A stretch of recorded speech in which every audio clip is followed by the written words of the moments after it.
Shalom, selamat sore ibu-ibu yang dikasihi Tuhan.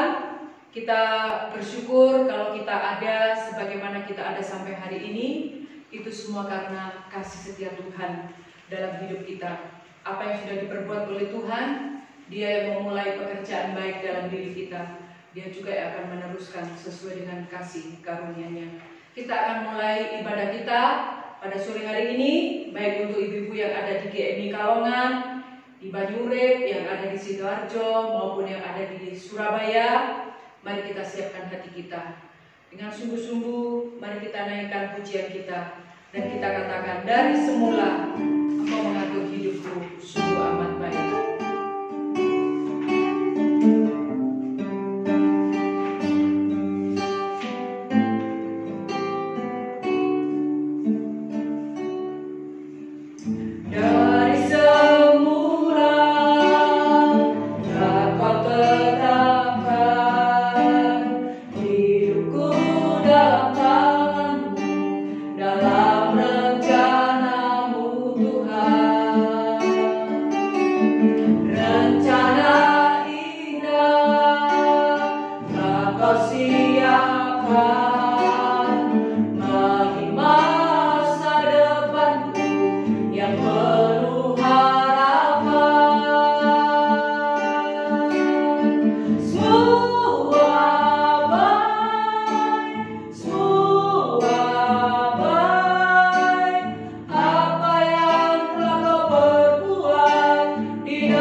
Engkau Allah yang tidak pernah meninggalkan perbuatan tangan-Mu di dalam kehidupan kami, pribadi lepas pribadi.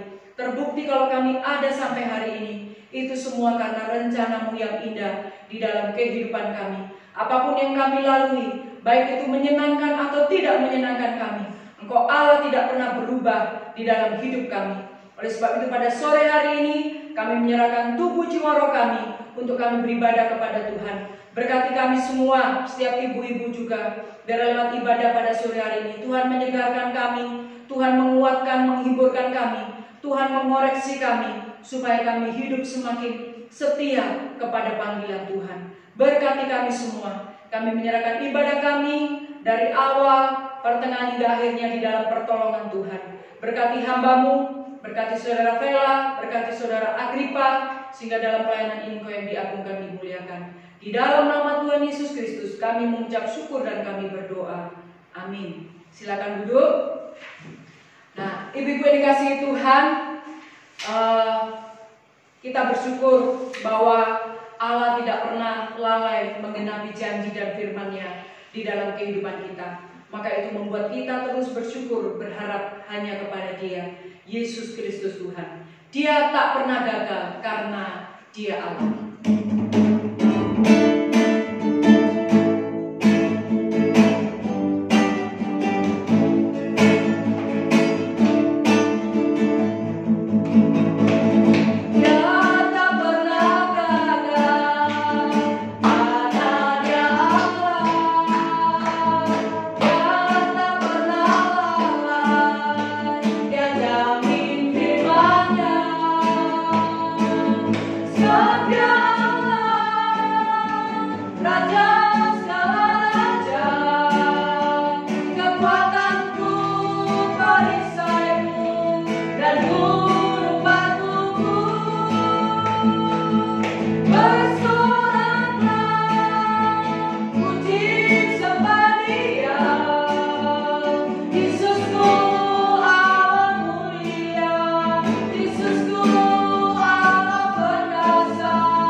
Seperti firman Tuhan beberapa minggu yang lalu yang saya sampaikan dari kitab Habakuk, bahwa apa yang kadang-kadang kita harapkan itu tidak terjadi dalam kehidupan kita.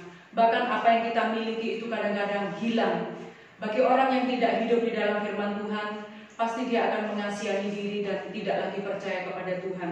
Tapi kita belajar dari Habakuk pasal 3, dia katakan, sekalipun pohon ara tidak berbunga, pohon anggur tidak berbuah, kambing domba terhalau dari kurungan, aku akan beria-ria dalam Tuhan.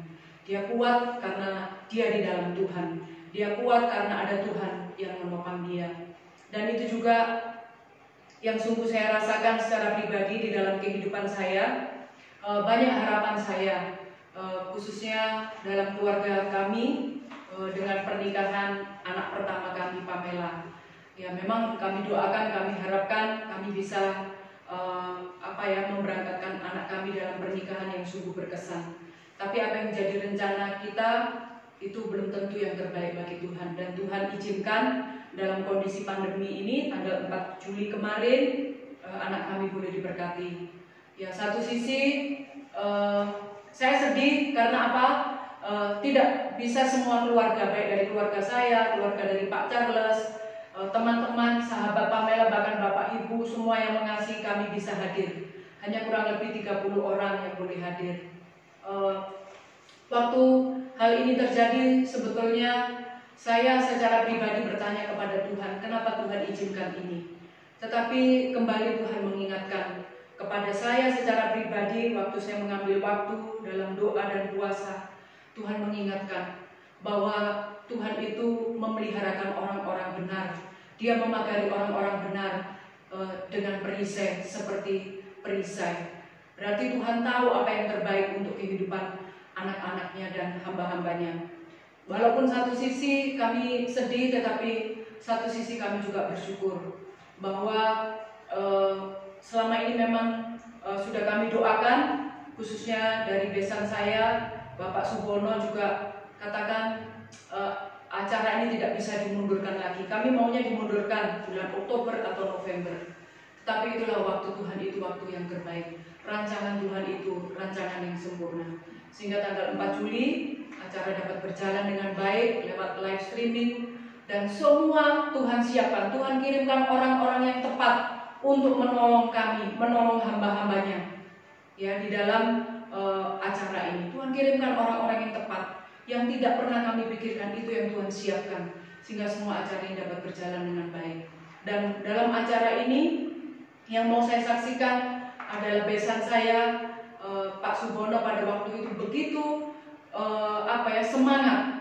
Padahal saya lihat fisiknya itu secara medis itu sudah ya antara sadar dan tidak. Tetapi beliau mengikuti acara ini dengan semangat. Saya katakan kepada Pak Manuputi kalau bisa acaranya dipercepat. Tetapi Bapak ini katakan biar aja acara berjalan seperti biasa.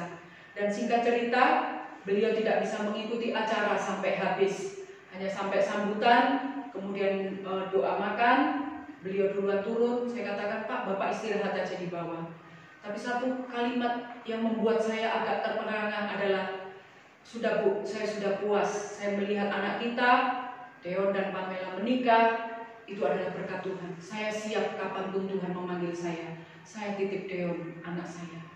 Saya antara mau menangis, antara apa, tapi saya berusaha melawan itu. Saya bilang, oke Pak, hati-hati. Dan waktu turun itu saya lihat sudah sempoyongan. Dan saya tidak pernah berpikir yang jelek atau negatif ya. Hari Senin, Pamela masih ke rumah Deon di Manuan, dia masak, mereka masih makan siang bersama. Kemudian malamnya kami makan bersama keluarga inti, kami makan malam di luar. Dan saya lihat Bapak ini begitu bersuka cita. Tapi kemudian sekali lagi dia mau pulang. Saya bilang, semangat Pak. Iya Bu, saya semangat. Titip anak-anak ya Bu ya. Dan hanya pulang. Kemudian itu hari Senin, hari Selasa malam, Rabu, Kamis, Bapak ini persiapan untuk cuci darah dan transfusi. Tapi Tuhan berkata sudah cukup. Dan hari Kamis itu memang jam setengah 3 beliau dipanggil Tuhan dalam waktu yang singkat menurut kami. Tapi itulah waktu Tuhan, bahwa ya semua sudah Tuhan atur sedemikian rupa. Bapak ini sudah siap dipanggil Tuhan menghantarkan anak-anaknya menikah. Dan waktu peristiwa ini terjadi, saya dengan Pak Tambunan kami berdua menangis, kami berdoa, tetapi Tuhan kembali menguatkan kami bahwa jalan Tuhan itu sulit untuk kita selami, tetapi rencana Tuhan itu rencana yang baik. Dan akhirnya semua dapat diurus dengan baik. Dan hari Senin yang lalu ada ibadah penghiburan, itu pun hanya beberapa orang saja. Tapi saya bersyukur semua anak-anak boleh dikuatkan, kami semua boleh dikuatkan. Jadi lewat kesaksian ini satu hal yang mau saya simpulkan. Mari kita melihat segala sesuatu bukan hanya dari sisi kita, tapi mari kita melihat baik itu yang menyedihkan, menyenangkan, itu dari sisi Tuhan. Karena Tuhan tidak pernah membiarkan satu peristiwa tanpa mengizinkan juga peristiwa yang lain. Suka duka dipakainya untuk kebaikan kita. Biar lewat kesaksian ini menolong kita semua, menolong ibu-ibu. Jangan menyalahkan Tuhan, tetaplah bersyukur, tetaplah melihat bahwa kehendak Tuhan itu yang terbaik. Oleh sebab itu, Ibu dikasihi Tuhan, saya mengajak kita semua, kita menaikkan pujian. Jalanmu tak terselami oleh setiap hati kami. Tapi satu hal yang ku percaya, rencanamu itu selalu rencana yang indah dalam hidupku.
rajanamu penuh damai, aman dan sejahtera melalui tengah badai. Ingin ku selalu bersama, rasakan keindahan arti kehadiranmu Tuhan. Penyertaanmu sempurna, rancanganmu penuh damai, aman dan sejahtera melalui tengah badai. Ingin ku selalu bersama, merasakan keindahan arti kehadiranmu Tuhan. Arti kehadiranmu Tuhan. Mari kita berdoa mengucap syukur kepada Tuhan. Kami bersyukur Tuhan dalam hidup kami sampai hari ini Tuhan. Banyak hal yang sulit untuk kami pahami, banyak hal yang sulit untuk kami mengerti. Bahkan di tengah-tengah pandemi COVID-19 yang sampai hari ini belum berakhir, kami kadang-kadang sulit memahami rencana-Mu dalam hidup kami. Tapi pada akhirnya Tuhan, Engkau menuntun kami satu persatu. Engkau membuka pikiran kami, Engkau menolong kami dalam iman percaya kami, untuk kami melihat bahwa Engkau Allah tidak pernah meninggalkan kami. Engkau Allah yang setia, Engkau Allah yang selalu menghibur, menguatkan kami. Engkau Allah yang setia memberikan jalan keluar kepada kami. Terima kasih Bapa di surga, kami memuji Engkau, kami memuliakan Engkau untuk penyertaan Tuhan, pemeliharaan Tuhan yang sempurna di dalam hidup kami sampai hari ini. Walaupun mungkin kadang-kadang kami kekurangan, walaupun kami dalam keterbatasan, walaupun kami kadang dalam sakit penyakit, walaupun kadang-kadang kami dalam tekanan, tapi kami bersyukur Tuhan, Engkau Allah yang setia, menyertai menolong kami. Janji-Mu itu iya dan amin. Firman-Mu itu teruji dalam hidup kami, maka membuat kami kuat dan terus berharap kepada Tuhan. Terpuji termuliakan nama-Mu Bapa. Kami bersyukur, kami menyembah Engkau, kami memuliakan Engkau, dan sekali lagi kami mau katakan, penyertaan-Mu sempurna, rancangan-Mu itu penuh damai. Penyertaan-Mu sempurna, rancangan-Mu penuh damai, aman dan sejahtera melalui tengah badai. Ingin ku selalu bersama, rasakan keindahan arti kehadiranmu, Arti kehadiran-Mu Tuhan, arti kehadiranmu, arti kehadiran-Mu Tuhan. arti kehadiranmu Tuhan. Mari kita berdoa. Bapa di surga, dalam nama Tuhan Yesus, kami datang kepada Tuhan pada sore hari ini. Kami mau membaca dan merenungkan firman Tuhan. Berdoa supaya Tuhan menolong kami semua, baik hamba-Mu yang menyampaikan firman Tuhan, bahkan semua ibu-ibu yang mendengarkan, ditolong Tuhan dan dimampukan Tuhan untuk kami tetap setia, tetap percaya kepada setiap janji-janji Tuhan. Sekalipun tidak kami mengerti, sekalipun mungkin tidak bisa kami pikirkan dan selami dengan pikiran kami, tapi kami berdoa Tuhan Yesus yang menolong kami. Terima kasih Tuhan, saat ini kami mau mendengar firman Tuhan, kami sudah siap. Haleluya, amin. Oke, shalom. Ibu-ibu yang diberkati Tuhan, pada sore hari ini kita akan membaca firman Tuhan dari Kejadian pasalnya yang ke-21 ayat 1 sampai ayatnya yang ke-7. Kejadian pasal 1 21 ayat 1 sampai ayatnya yang ke-7. Saya akan baca ayat 1, ibu-ibu ayat 2 dan seterusnya. Kejadian 21 ayat 1 sampai ayatnya yang ke-7. Ishak lahir. Tuhan memperhatikan Sarah seperti yang difirmankannya, dan Tuhan melakukan kepada Sarah seperti yang dijanjikannya itu. Maka mengandunglah Sarah, lalu ia melahirkan seorang anak laki-laki bagi Abraham dalam masa tuanya, pada waktu yang telah ditetapkan sesuai dengan firman Allah kepadanya. Abraham menamai anaknya yang baru lahir itu Ishak, yang dilahirkan Sarah baginya. Kemudian Abraham menyunat Ishak, anaknya itu, ketika berumur 8 hari, seperti yang diperintahkan Allah kepadanya. Adapun Abraham berumur 100 tahun ketika Ishak anaknya lahir baginya. Berkatalah Sarah, Allah telah membuat aku tertawa. Setiap orang yang mendengarnya akan tertawa karena aku. Lagi katanya, siapakah yang tadinya dapat mengatakan kepada Abraham, Sarah menyusui anak? Namun aku telah melahirkan seorang anak laki-laki baginya pada masa tuanya. Demikianlah firman Tuhan. Ibu-ibu yang diberkati Tuhan, menantikan sesuatu tanpa ada kepastian itu sangat melelahkan dan membosankan. Dan juga kita mungkin kadang udahlah, nggak usah lah, terserah lah gitu lah. Tetapi kita mau belajar hari ini dengan tema firman Tuhan, janji yang digenapi. Sarah, kita melihat Sarah ini adalah istri dari seorang yang terkenal dengan iman, bapak orang beriman, Abraham. Sarah artinya itu putri raja. Sebelumnya dia bernama Sarah ketika dia masih belum dipanggil Tuhan bersama dengan Abraham, dan sebelum mereka memiliki anak, dia masih bernama Sarai, dan setelah itu namanya diganti menjadi Sarah. Sarah ini dikatakan dalam firman Tuhan dia tidak bisa memiliki anak dalam usianya yang sudah tua. Tetapi Allah menjanjikan kepada Sarah dan Abraham keturunannya. Allah berjanji kepada Abraham bahwa keturunannya itu akan seperti debu tanah, akan seperti bintang-bintang, seperti pasir. Tetapi sampai usia tua, Sarah belum melahirkan seorang anak. Bukan sekali Tuhan berjanji kepada Sarah. Kalau kita melihat dalam Kejadian pasalnya yang ke-17 itu, dari pasal 12, di situ dikatakan bahwa keturunanmu itu dia menjanjikan keturunan. Pada pasalnya yang ke-15 itu Tuhan berjanji kepada Abraham tentang keturunannya.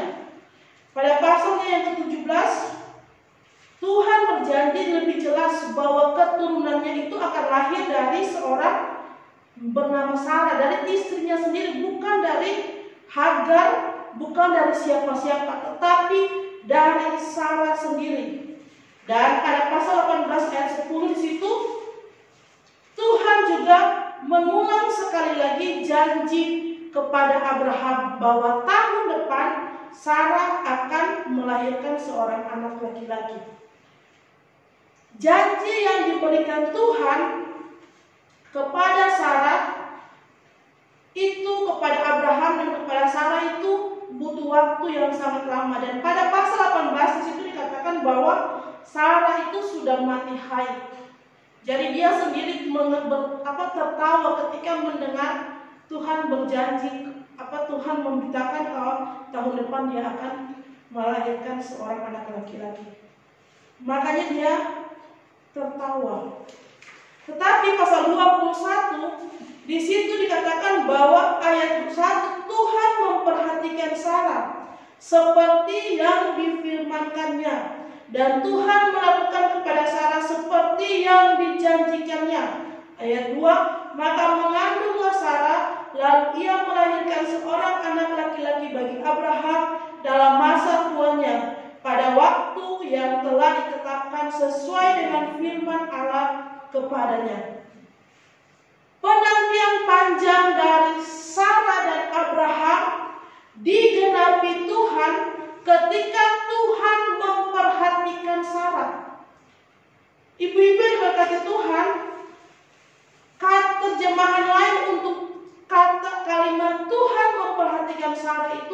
kalau dalam terjemahan lain katakan bahwa dan Tuhan mengunjungi Sarah, itu New King James Version. Tapi terjemahan lain katakan bahwa Tuhan memberkati Sarah. Tuhan memberkati Sarah pada waktu seperti yang difirmankannya, dan Tuhan melakukannya itu pada waktu yang ditentukan Tuhan.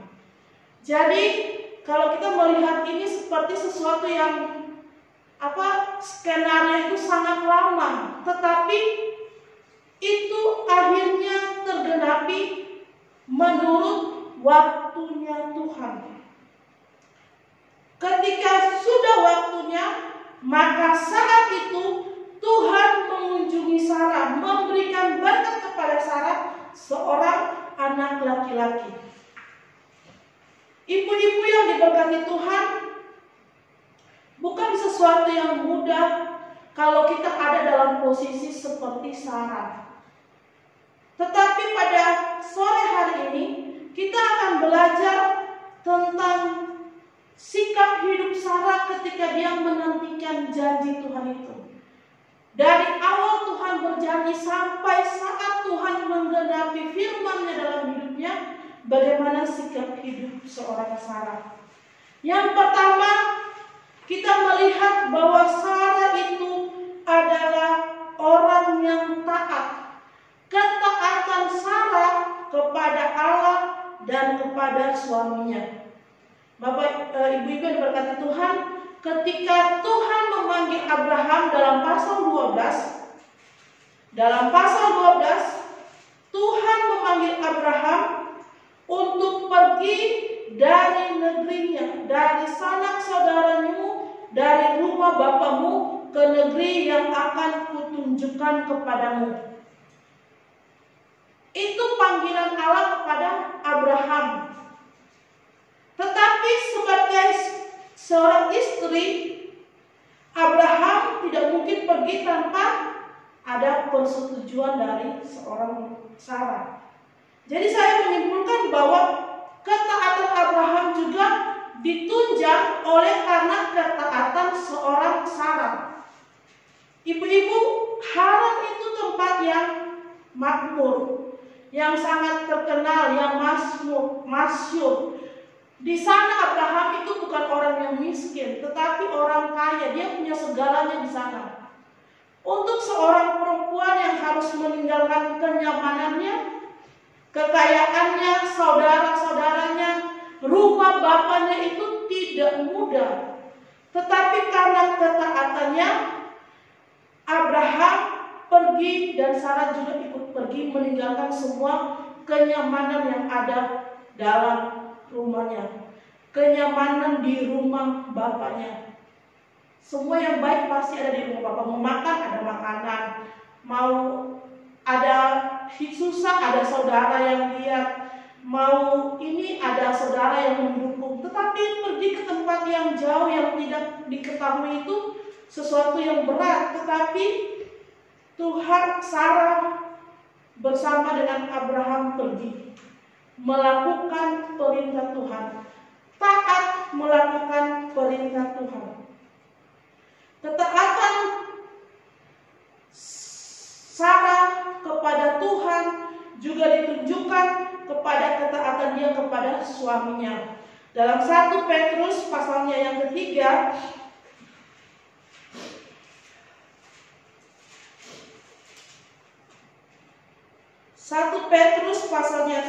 itu di situ dijelaskan tentang 1 Petrus 3 ayat 6. Di situ dijelaskan tentang bagaimana ketaatan seorang Sarah. Sama seperti Sarah taat kepada Abraham dan menamai dia tuannya, dan kamu adalah anak-anaknya jika kamu berbuat baik dan tidak takut akan ancaman. Jadi Sarah dituliskan oleh Petrus sebagai salah satu tokoh yang taat kepada Allah dan taat kepada suaminya, sehingga suaminya dengan sukacita menerima panggilan Tuhan dalam hidupnya. Itu sikap Sarah yang pertama. Sikap Sarah yang kedua yang kita mau belajar dari bagian firman Tuhan ini, bahwa Sarah itu pernah mengalami kegagalan. Ketika Sarah menanti dalam penantian yang panjang itu, tidak mungkin Sarah memiliki anak lagi. Tidak mungkin lagi. Tapi kenapa Tuhan berjanji seperti itu? Akhirnya Sarah mengambil tindakan sendiri dengan memberikan Hagar menjadi untuk tidur bersama dengan suaminya, supaya anak yang nanti dilahirkan akan menjadi pewaris kerajaan semua kekayaan Abraham. Tetapi apakah itu sesuai dengan keinginan Tuhan? Tuhan menginginkan anak yang lahir dari rahimnya Sarah. Saya memikirkan itu, tapi apakah kenapa Tuhan mengizinkan sehingga Hagar harus melahirkan seorang anak? Harusnya kalau kan Tuhan berkuasa kan, harusnya Tuhan bisa tidak mengizinkan itu, tapi Tuhan mengizinkan. Jadi yang saya belajar dari bagian firman Tuhan ini, bahwa ketika Sarah itu dia salah melangkah dalam bertindak, tetapi semuanya itu ada dalam kontrolnya Allah, ada dalam pengetahuan Allah, dan ada dalam izinnya Allah. Saya tidak mau bilang bahwa apa yang dilakukan Sarah itu benar. Tidak, itu adalah kesalahan Sarah. Tetapi kita belajar di sini bahwa sekalipun Sarah pernah gagal dalam menantikan janji Tuhan, dia tidak gagal selamanya gitu. Jadi sekalipun Sarah pernah gagal ketika dia menanti janji Tuhan itu sangat lama dan dia menunggunya itu terlalu lama, sebagai manusia dia salah dalam mengambil keputusan. Tetapi keputusan yang Sarah ambil itu tidak membuat dia selamanya salah jalan, tidak membuat dia gagal selamanya, tidak membuat dia hilang harapan dan sebagainya. Tetapi sikap hidup yang berikut adalah bahwa sekalipun Sarah pernah gagal, Sarah tetap percaya kepada janji Tuhan. Sekalipun Sarah pernah gagal, Sarah itu pernah tertawa ketika Tuhan bilang dia akan melahirkan. Mana mungkin saya sudah mati haid, sudah layu, tidak mungkin punya anak. Dia ketawa sendiri. Tetapi itu bukan berarti bahwa dia tidak percaya akan janji Allah. Tidak percaya akan janji, dia percaya kepada Allah. Sehingga dalam Yesaya pasal 51 ayat 2, di situ dikatakan bahwa Sarah itu sebagai teladan kepercayaan kepada Allah, kepada Yahweh. Yesaya pasal 51, Yesaya pasal 51 ayatnya yang kedua. Di sana dikatakan bahwa pandanglah Abraham, pandang bapa leluhurmu, dan Sarah yang melahirkan kamu. Ketika Abraham seorang diri, aku memanggil dia, lalu aku memberkati dan memperbanyak dia. Sarah termasuk orang yang diperhitungkan Allah imannya. Jadi kalau Abraham diperhitungkan imannya sebagai kebenaran, maka Sarah juga Allah memperhitungkan imannya itu sebagai suatu kebenaran. Dalam Roma pasal 4 ayat 19. Kemudian dalam Roma pasal 9 ayat 8 sampai ayat 9, di situ dikatakan bahwa Sarah itu sebagai ibu dari anak-anak perjanjian. Dan dalam Ibrani pasal 11 ayat 11, Sarah itu dimasukkan dalam daftar orang-orang yang beriman. Ini menunjukkan bahwa Sarah itu bukan pernah gagal, tapi bukan selamanya dia gagal, tetapi dia juga percaya kepada Allah. Dalam kondisi yang sulit mungkin saja kita bisa bimbang, ragu, tetapi itu tidak membuat dia selamanya meninggalkan Tuhan atau tidak percaya sama Tuhan, tetapi membuat dia juga semakin percaya kepada Tuhan.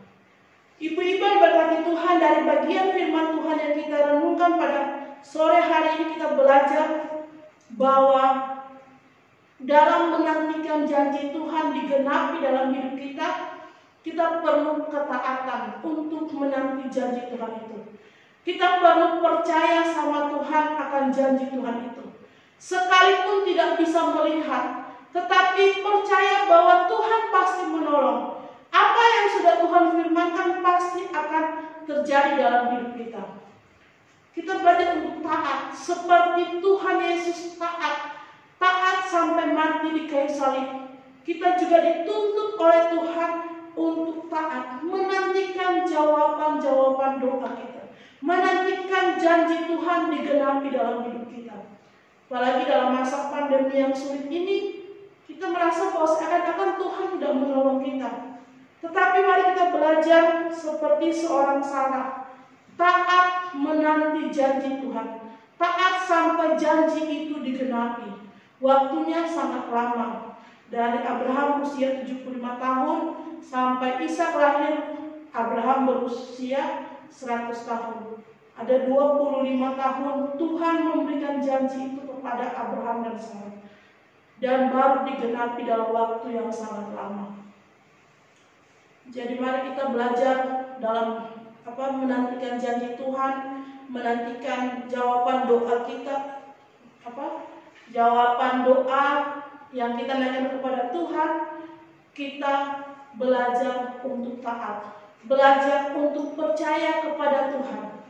Sekalipun mungkin kita kadang khawatir, kadang bingung, kadang bimbang, benarkah Tuhan menolong kita, benarkah Tuhan, tapi jangan sampai kita akhirnya menjadi orang-orang yang tidak mempercayai Tuhan. Tapi tetaplah percaya sama Tuhan. Tuhan pasti akan menolong dalam waktu yang ditentukan oleh Tuhan. Dalam pasal 21 ayat 1 yang tadi kita baca itu. Amin untuk firman Tuhan. Mari kita berdoa. Kami bersyukur Tuhan untuk firman Tuhan yang sudah kami renungkan pada sore hari ini. Tuhan tolong baik hamba-Mu juga ibu-ibu yang ada di rumah, kami semua Tuhan, dalam menanti janji Tuhan. Terkadang waktu sangat lama, kadang kami juga sebagai manusia kami merasa bosan dan kami merasa terlalu lama Tuhan. Tetapi kami belajar seperti Sarah yang taat kepada Tuhan, kepada suaminya, percaya kepada janji Tuhan. Sekalipun dia pernah gagal, tapi dia percaya kepada Tuhan. Kami juga belajar seperti Tuhan Yesus yang taat sampai mati di kayu salib melakukan firman Tuhan. Tuhan tolong kami juga sebagai ibu-ibu. Tuhan juga mampukan kami untuk taat menanti janji Tuhan dalam hidup kami. Percaya kepada Tuhan dengan sungguh-sungguh. Secara khusus dalam masa pandemi COVID-19 ini ada banyak hal yang bisa membuat kami untuk tidak taat kepada Tuhan, yang bisa membuat kami supaya kami ragu akan janji Tuhan dalam hidup kami. Tapi kami berdoa, Tuhan tolong kami semua untuk taat dan melakukan firman Tuhan. Dalam nama Yesus kami berdoa dan mengucap syukur. Haleluya, amin.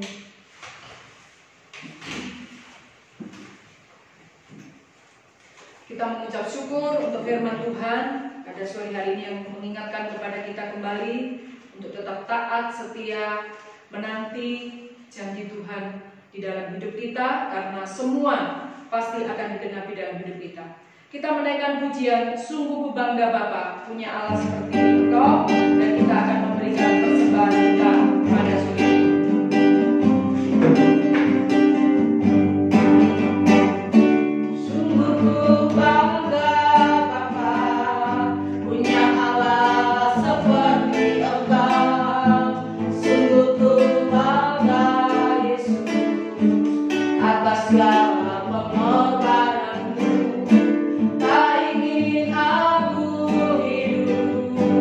Lepas dari kasih-Mu, kasih-Mu menyertai.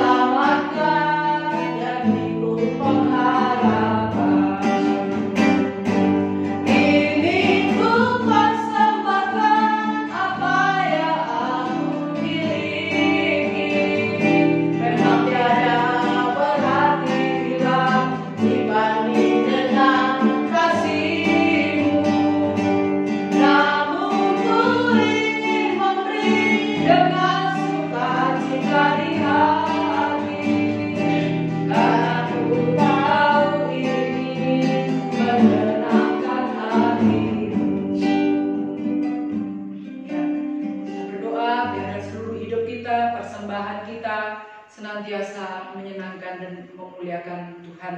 Kita akan mengakhiri ibadah kita pada sore hari ini, sekaligus nanti kita akan masuk dalam doa syafaat. Ibu yang dikasihi Tuhan, kita tidak tahu apa yang terjadi ke depan, tapi kita terus ingat, percaya bahwa tangan kita itu terus dipegang oleh Tuhan.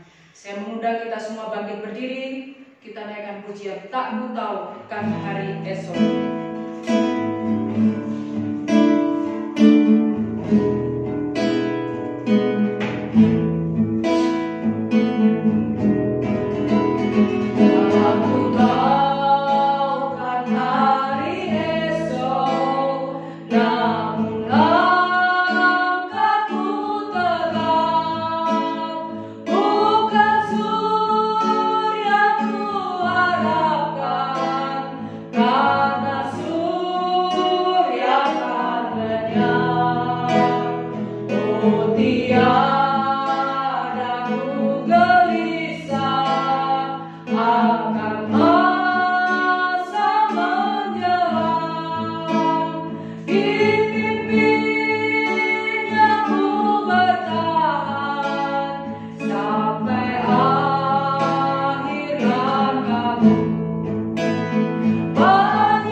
Tapi yang Kau janjikan adalah Engkau senantiasa menyertai kami sampai pada kesudahan zaman.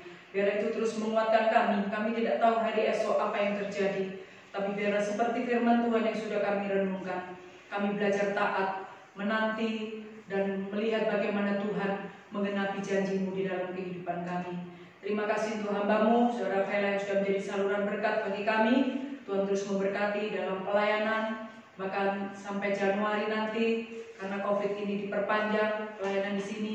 Tuhan juga tolong Saudara Vela melihat ini semua sebagai bagian rencana Tuhan yang terbaik. Berkati keluarganya, berkati orang tuanya. Kami juga berdoa pada hari ini untuk Tuhan sudah memanggil Bapak Rudolf Ruka sebagai pengurus Sinode GMII. Tuhan memberkati keluarga yang ditinggalkan, supaya Tuhan berikan kekuatan penghiburan secara khusus untuk Ibu Ruka, anak, menantu, dan cucu. Tuhan juga menolong, Tuhan memberkati. Terima kasih Tuhan. Kami juga tetap berdoa untuk ibu-ibu Tuhan dalam kondisi seperti ini. Mampukan ibu-ibu tetap bertahan, mampukan ibu-ibu tetap setia, memandang kepada Tuhan, berpegang teguh kepada janji Tuhan, karena Tuhan tidak pernah mengecewakan. Makasih Tuhan. Kami berdoa untuk keluarga yang berduka, kehilangan, baik itu Ibu Yeni Pujawati, Saudara Wi, Tuhan juga menolong, memberkati, supaya dalam kehilangan ini Tuhan, Kau memulihkan luka hati mereka, Tuhan hiburkan, Tuhan gantikan dengan damai sejahtera-Mu. Terima kasih Tuhan. Kami juga berdoa untuk kerinduan kami boleh bersekutu kembali di gereja, baik lewat PKP bersama maupun ibadah bersama. Kami tetap menantikan pertolongan Tuhan, biar Tuhan memberikan waktu yang terbaik. Berkati seluruh jajaran pemerintahan, khususnya di kota Surabaya. Berkati Ibu Risma dan seluruh jajarannya. Berkati Gubernur dan semua jajarannya. Ada kerjasama yang baik, supaya Tuhan dengan disiplin yang ada dari setiap masyarakat, dengan hukum yang ditegakkan ini, kami rindu Tuhan, pandemi COVID ini dapat sungguh-sungguh dapat berakhir dengan baik oleh karena anugerah Tuhan. Kami juga sebagai warga negara di tempat ini, berikan juga kami ketaatan, Jadikan kami teladan sebagai anak-anak Tuhan di dalam ketaatan kami mengikuti setiap peraturan pemerintah yang ada. Terima kasih Tuhan, akhirnya kami berdoa untuk majelis jemaat, untuk semua pengurus PKP. Tuhan juga menolong memberkati hamba-hamba Tuhan juga yang melayani di tempat ini. Tuhan berkati supaya pelayanan kami walaupun secara online banyak jiwa boleh terus dikuatkan oleh Tuhan. Terima kasih Bapa di surga, anak-anak kami juga dalam memasuki tahun ajaran baru, dalam studi yang ada, Tuhan juga menolong memberkati. Tuhan akan mencukupkan setiap kebutuhan studi anak-anak kami. Terima kasih Bapa di surga, kami memuji Engkau, kami memuliakan Engkau, bersyukur juga untuk persembahan yang oleh karena anugerah Tuhan dapat kami berikan. Tuhan juga memberkati persembahan ini.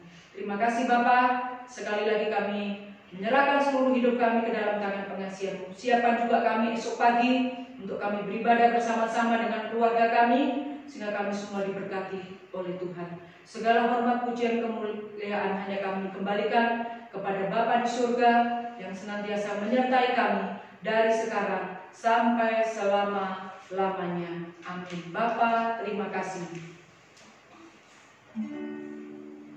Bapa, terima kasih.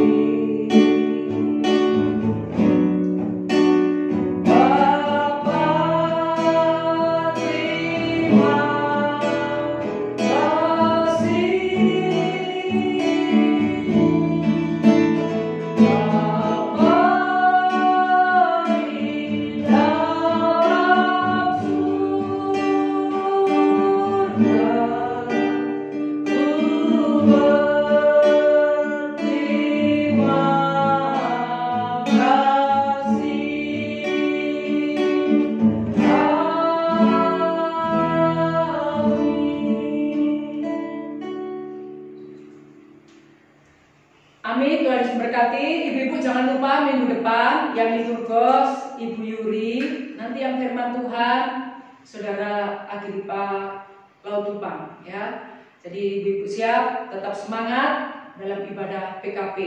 Dan nanti kita akan bicarakan dengan pengurus, mungkin 2 minggu sekali atau sekali dalam sebulan kita bisa ibadah pagi di sini hanya 1 jam saja. Ya, nanti kita akan bicarakan. Tuhan Yesus memberkati kita semua. Amin.